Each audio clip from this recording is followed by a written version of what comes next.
You are listening to NDPR. What is up, Nancy nerds? I have been gone a very long time. Been very busy, and so it's for a good reason. Also, had a few times I wanted to come back and record one, but for whatever reason, I've been breaking out like a teenager lately. Ever since I quit drinking, I have no idea what's going on, but my body's like still getting back into whack, if you will. So anyway, I'm back, motherfuckers, and yeah, I've got a lot to fill you in on. I've decided that it's way too much to just fit into one singular episode. So I'm going to split it up over a few different episodes, and I think the best way to just kind of get the juices flowing and everything is to split it up and categorize it for the reason for the season that I've been gone is I've been recording like nonstop recording since we last spoke. I have finished the full length Fluorescentations. I finished another shorter album called Win. I'm currently working on a third album titled Immy, which is not released yet. Win is out and Fluorescentations is out. And I also did a little track in between, but we'll get there on the next episode for Win and that track that I was just talking about. Fluorescentations. Let's just dive right in, and I'm sure things will come up as I go. But yeah, I just wanted to compartmentalize, and I think that's the best way to go. So, Fluorescentations is the third full length album that I've done as Nancy's Dead, and I am freaking stoked on it. It is super badass. Never really know when it comes to the full lengths what the vibe is going to be. I kind of leave it open ended, which is good. When it comes to the EPs and singles and stuff, I have something very, very much in mind. It usually doesn't turn out the way I thought it would, but I have some sort of vibe that I wanted to meet. And when it comes to the full lengths, because there's so much freedom in going, okay, well, this is going to be a 10 track album, so I can kind of experiment more. And so that's what Metafornicate had turned into and what Fluorescentations has turned into. So yeah, it's I kind of went in just always wanting to perfect my craft and sound better and sound less and less like I'm recording out of an apartment. But I think I'm getting better at it. You be the judge. But yeah, Fluorescentations, badass record, man. We'll just kind of go track by track, and I'll keep it short. I won't talk your ears off, but there are just cool little insights to each track, and maybe getting a little backstory will bump those plays up. It's been struggling, to be honest. Fluorescentations, because I release so much stuff at one time. I mean, I'm on, almost 70 songs this year alone. So I don't blame any of you for not being able to keep up. And I can't help myself. I have to release it. I'm not going to just sit on it. I don't see a point. So when it comes to every album, whether you're listening to it or recording it yourself, that first track is key. And I had a song that I had written with my project with Michael, my friend Michael, that I had mentioned. I think that was episode 2 that I mentioned, the Iredale, that project. And I had never done an electronic song before. So he was gone one day and he was at work or something. And I just sat down at the piano and wrote this piano piece that I knew I wasn't going to be singing over. We had vocals for every other song that we wrote for that project. And I just wrote a piano piece that I'm no pianist. I can fake it, but I'm not very good at piano. But I wrote something that was pretty cool and very pretty, really groovy. And I was like, this isn't going to be a normal track, so let's get weird. And I set up, an electronic beat and stuff, and had a blast. I'd never approached electronic music before, and I was listening to a lot of Air at the time, the French band, and wanted to emulate some of what I was listening to at the time. And yeah, so anyway, long story short, I recorded that, added a bunch of other instruments, and played it for Michael when he got home. And he's like, "What the fuck were you doing while I was gone?" I was like, "I don't know." So that song was titled "Well Shaped Limbs," which is a quote from the movie The Assassination of Jesse James by the coward Robert Ford. And it's a long title for a freaking movie, but it's a long movie and it's a badass movie. So we were obviously watching that a lot, and our EP was titled by the coward Robert Ford. So anyway, I was like, well shaped limbs is just a weird line. One of the characters is trying to flirt with this girl, and it's, super old timey. It's a Western. And he's like, those are some well shaped limbs. And I was like, that's fucking creepy. That ended up being the title. And so anyway, I reimagined that because it wasn't recorded very well. It was good at the time, I thought, but it deserved to be much, much better. And so I was able to hit it back up with my new setup, and I think a much better musician than I was when I tried to record it that first time. So the first track on Fluorescentations is just titled WSL, Well Shaped Limbs. I didn't want to title it that again. I'm weird about that kind of thing. So gave it a new title. It's the same idea, but it's a reimagining. So just WSL. And only people that are watching this podcast or know me personally will know what the WSL stands for. I think anyone that doesn't know what it means could probably take it like dirty or something. I don't know. It's up to you. But yeah, so first track is it. If I'm being totally honest, it's one of my favorite things I've ever done. I think it just came so naturally because the song had been written already, and I just had to touch it up really. But I did have to relearn it. I totally had forgotten how to play the piano piece and everything, so I had to go back to my old SoundCloud and relearn it. But perfected it in my mind. It's one of my favorite Nancy's Dead tracks. So that is the opener. So for those of you that hopefully will go and check out the album after this, the first track's a banger. I'm talking it up, but I think it can back it up. It's a badass track and just kind of sets the tone for the entire album. The album's very big. It's very. I like doing cinematic stuff, but this is definitely cinematic on a whole nother level.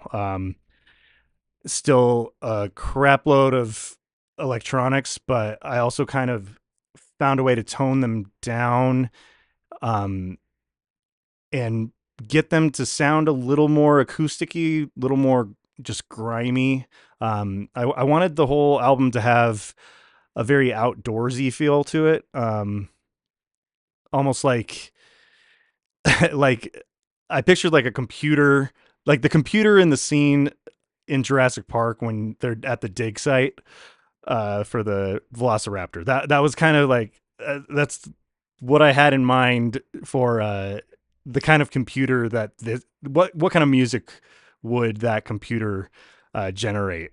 It's just covered in dirt. It's got like a visor made out of cardboard duct tape to it, showing this top of the line technology, but it's out in the middle of nowhere and super 90s. So I don't know. It's a weird analogy, but I just kind of wanted it to be futuristic but dirty at the same time. There's a lot of sci-fi films that do that. Like the first Alien film, for example, is like obviously top of the line for when it was shot. But everything looks very used. It's almost like the Millennium Falcon look where it's futuristic, it's badass, but it's also like, it doesn't take itself too seriously. The Millennium Falcon wouldn't be half as cool if someone gave it a bath, in my opinion. It's one of my favorite things about that ship. So anyway, so yeah, WSL gets the album started off with a bang. Hope you guys like it. So yeah, moving on. The next track is called Trollop, which I know some people might take offense to that. I don't know. I'm more left leaning politically. We don't have to get into that, but I know that I don't want to get into the woke conversation, any of that fucking bullshit, because woke has lost all meaning. But trollop is definitely a derogatory term, and I didn't really mean anything by that. It's just kind of like really hard to explain. But trollop has just always been a funny word to me, and it's almost like it's not offensive because it's so silly sounding. I know that it was really offensive when people were using it back in the day, but they would use it definitely out of spite. But I just have always thought it sounds like a type of candy or something. I don't know, trollop. It's just like a cutesy word that means something really derogatory. Anyway, not everything has to have some deep meaning, but I've always liked the word. I thought it was silly. It's kind of like in Nacho Libre when he says, "Someone might think you're flusy." It's one of my favorite lines. Yet again, just a funny ass word. So trollop is I really wanted to incorporate kind of go back to the roots of how Nancy's Dead started, which was much more folky. A lot of my obsession with like Celtic music and shit. Busted out the mandolin and played some acoustic drums, and there were two tracks in the beginning. We'll get to the other one, but trollop was like I wanted it to start out very traditional, almost Celtic. It's very folky, and I did that. But I have musical ADHD, and I don't know if anyone can tell when they listen to my music, but I don't tend to stay in one section very long. I can handle it when I listen to other people's stuff. I love when someone grooves on a beat for a long time. I personally, when I'm writing it or recording it, I'm constantly worried that worried's not the right word, but I am concerned that I'm losing people's interest. I think that has a lot to do with who I am as a person. Just I'm always very conscious of people's body language, and when I'm in the middle of a conversation and you can see someone's eyes glaze over, I just tend to shut up. I don't just keep talking. And a lot of the time I'm misreading that when people do that. And they're like, "Why'd you stop talking?" I'm like, "Oh, I don't know. It just seems like you weren't interested." It's like, "No, I'm listening. Like, how do you want me to look like I'm listening to you?" So I get it. I'm a little anal, get in my own head, but I approach music the same way, where I'm like, if I do this too long, they're gonna skip the track. And that's not always the case. Sometimes I really do enjoy just bouncing around. I like keeping the listener guessing, but I know it drives a lot of people crazy. One of my biggest complaints that I get from people is, I was really grooving on that, and then he changed it again, and I'm like, I'm sorry. But it's like, I think it's one of the reasons I write so much is if that song annoys you, keep listening for the other tracks, because there will be one that doesn't do that.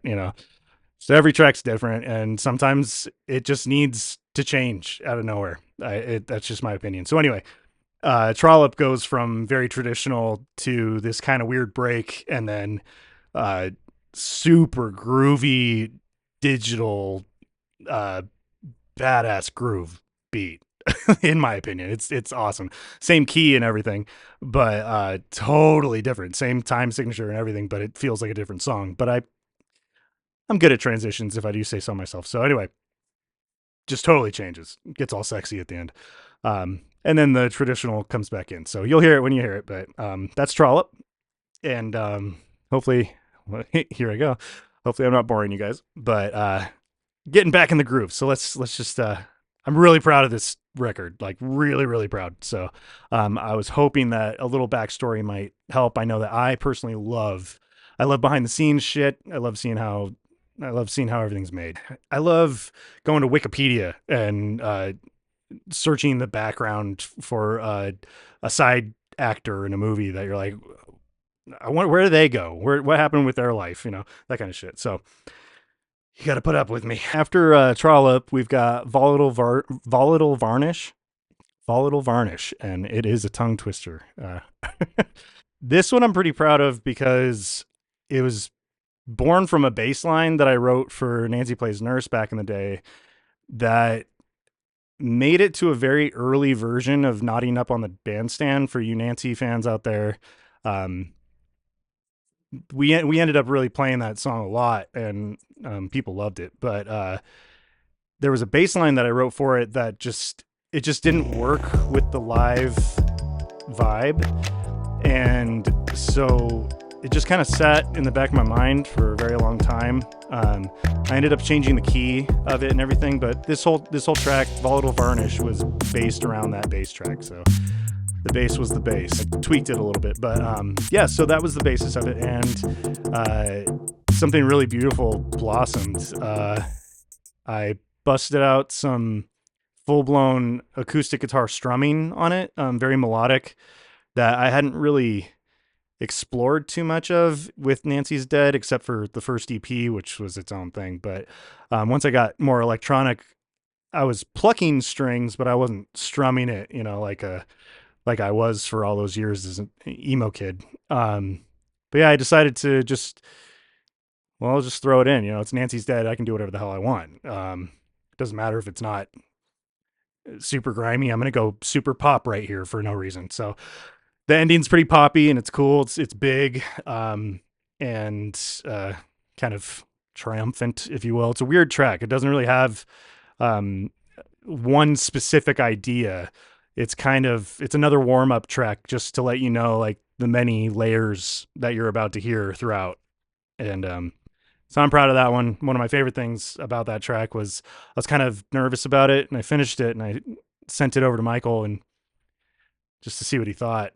And he was like, "This might be the best thing you've ever recorded."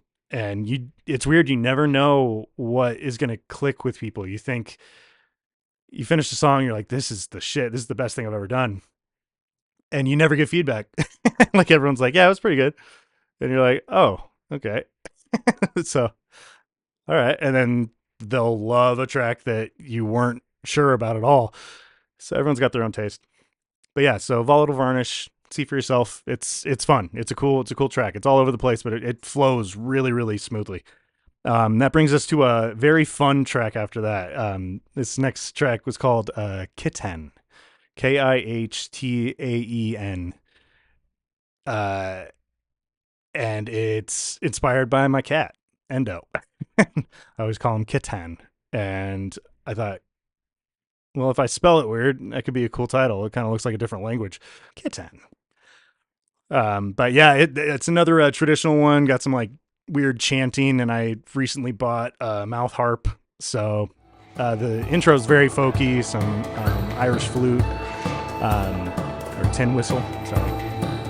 And yeah, then once again, right at the break, right before the electronic part comes in, you just get a nice solid meow from Endo. That's our transition sound. So Kitten has a meow in it. That's a fun track. He sang well, and the end of that one is extremely groovy. That's another bass line that was old that I revamped. It was never used for anything. So yeah, so that's Kitten. And then the one after this is Silver Mercury Passenger. I got the title from a conversation I was having with my mom, talking about the past, and she used to drive this silver Mercury van, and it was one of those Mercuries that I think a lot of vans had it back in the day, where they had a headphone jack in the back seats, so you could bring your headphones and listen to, like, I don't even remember how it worked. I think it was like different. You could use a different disc in the disc changer. There's like one for the back, one for the front. I don't know. Cool technology, really. But yeah, I don't know. We were talking about the past, and I can't remember exactly how it came up, but I was like, yeah, it reminds me of being a Silver Mercury passenger in her car, and I was like, oh shit, that's a title. So with that in mind, the title came before the track. I had a very old emo riff that I don't even think I played that song for anyone other than my girlfriend at the time. Shout out Caitlin, hello. Yeah, it was a song that just didn't really, I never really played it at shows or anything. But anyway, I revamped that, put some delay on, played it on electric instead of acoustic. There is acoustic on the track, but just as to beef it up. So yeah, the finished product, just, I was kind of worried about it because it got really, really poppy and very happy and up. And it was kind of a turning point for the rest of the record. I knew from that point on that um, the identity of this album is that it doesn't need an identity. It will make its own identity. So it was a freeing experience. I was worried about it at first because I was like, I don't know if this fits. I wasn't sure if it fit the vibe, but it ended up working out.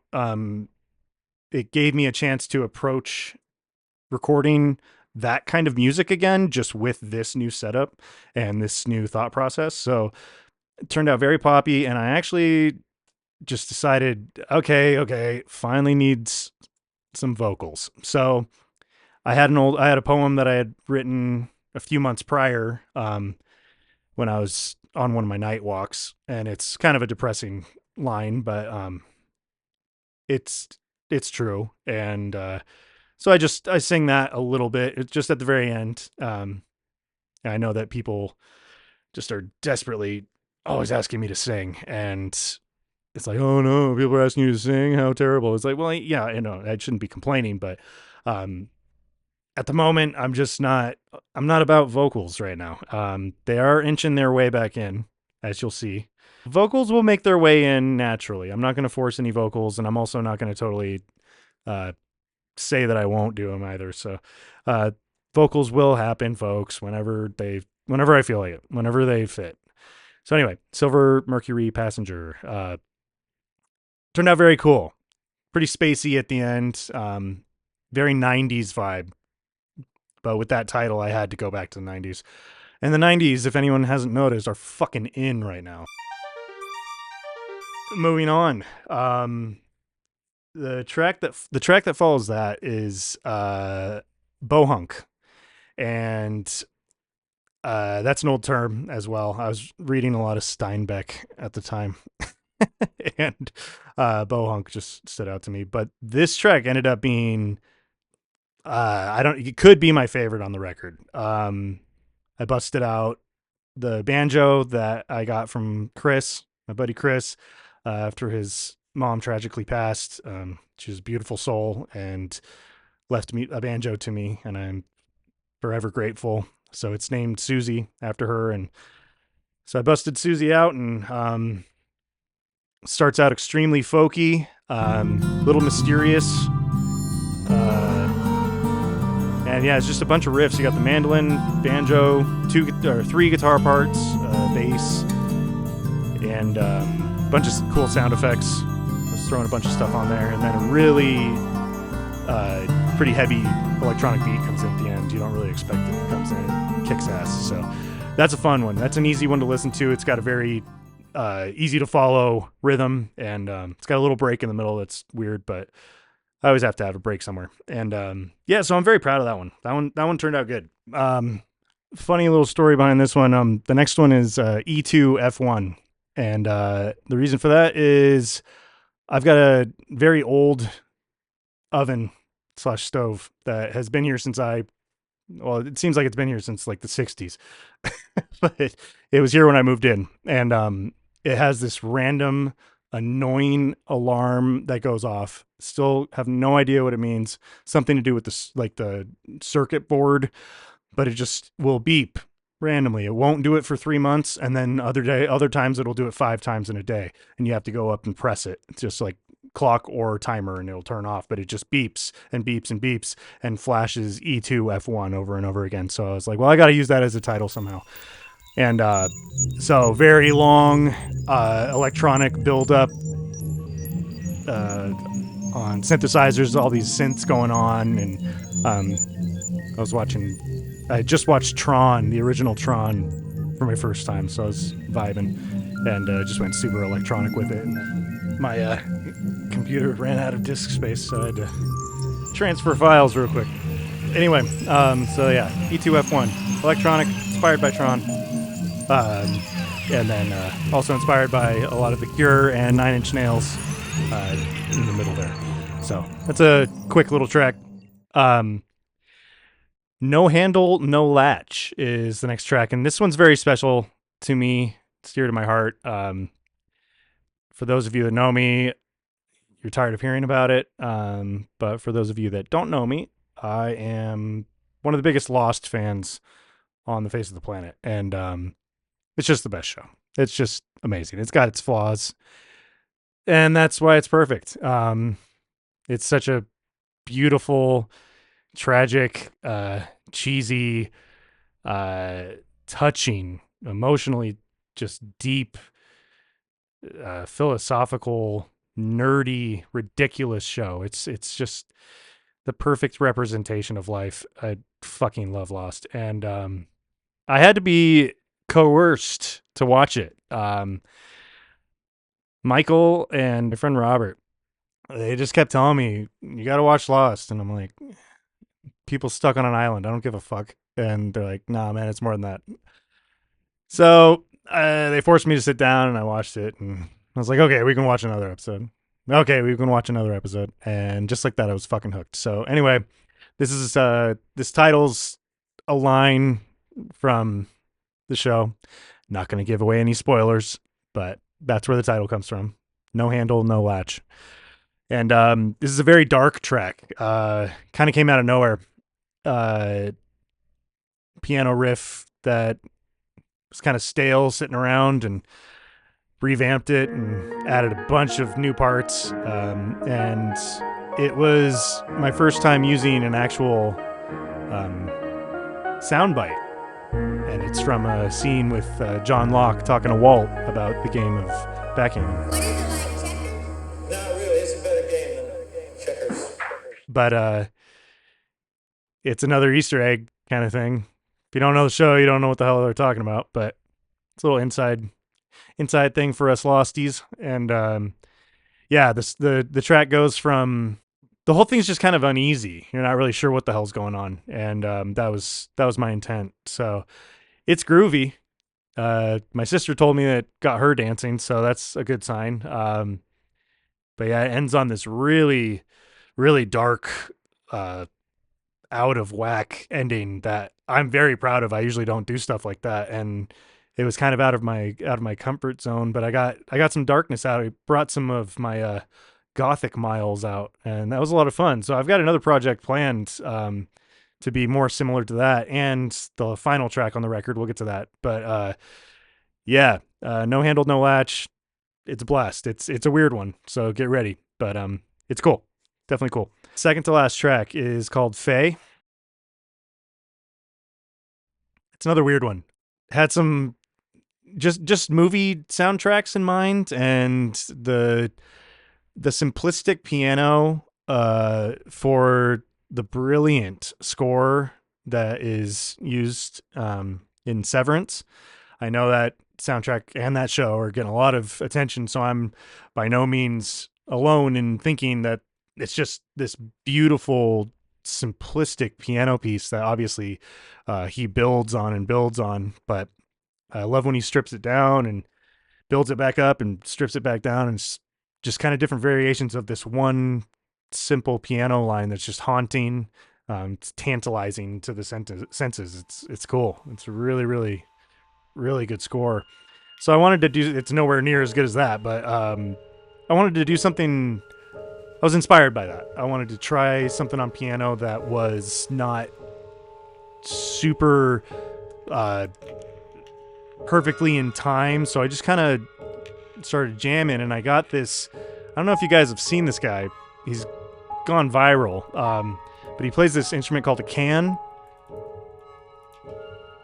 and it's a wacky looking fucker. And so I looked into it just to see if I could find one for cheap, and unfortunately the one that I found turned out to be even more cheap than what I bargained for. It's basically a toy version, and it's nowhere near what he's doing. But this thing's like, it's a trip. And so this one key just got me thinking, and I was like, all right, well, let's try it out.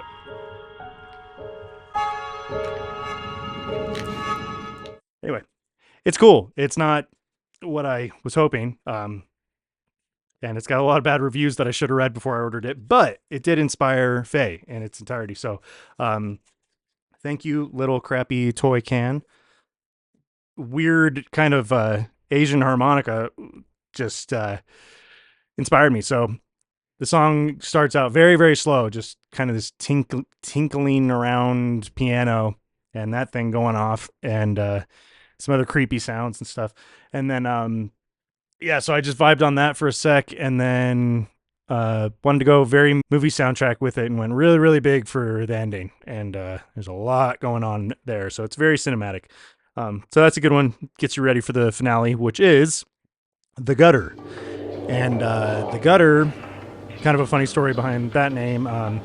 There was a point in time when I had started Nancy Plays Nurse, and a lot of people don't know this. I thought about changing the name, and I remember my now ex-wife, but girlfriend at the time. I told her, I was like, I think I'm going to change Nancy's name, and she's like, no, why? And I was like, I don't know. I kind of, it's too like happy sounding. I want to do darker stuff, more edgy. And I was like, I'm thinking The Gutter. And she's like, I swear to God, if you change it to The Gutter, that's the stupidest fucking name I've ever heard. And I was like, okay, so that's a no. All right. So I didn't end up changing it, but there was always a part of me that wanted to use The Gutter for something. I don't know why. And now I got my chance. So this track, Michael, my buddy Michael, was in this really bad accident, really bad car accident. And like he probably should have died. I'm glad you didn't, bro, but he probably should have died. And he like flipped his car in the Sierras a million times.